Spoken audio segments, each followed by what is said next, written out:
தாய் தமிழ் உறவுகளுக்கு வணக்கம். எம்பி அர்ச்சுனா அவர்களே, அங்க இலங்கையில எம்பியா இருக்கீங்க.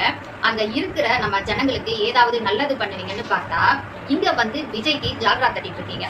விஜய பத்தி நீங்க ரொம்ப பெருமையா பேசுறீங்களே, அந்த மனுஷனோட லட்சணம் உங்களுக்கு தெரியுமா தெரியாதா? விஜய் அரசியலுக்கு வந்த உடனே அவருக்கு பெரிய சர்டிபிகேட் கொடுக்குறீங்க. 2009 ஈழத்துல எங்க சொந்த பந்தங்கள் எல்லாம் கொத்து கொத்தா செத்து விழுந்தப்ப இலங்கையில நடக்கிறது இனப்படுகொலை தான், இத சர்வதேச சமூகம் விசாரிக்கணும்னு இங்க இருக்கிற கலைஞர்கள் எல்லாம் ஒரு கையெழுத்து இயக்கம் நடத்தினாங்க.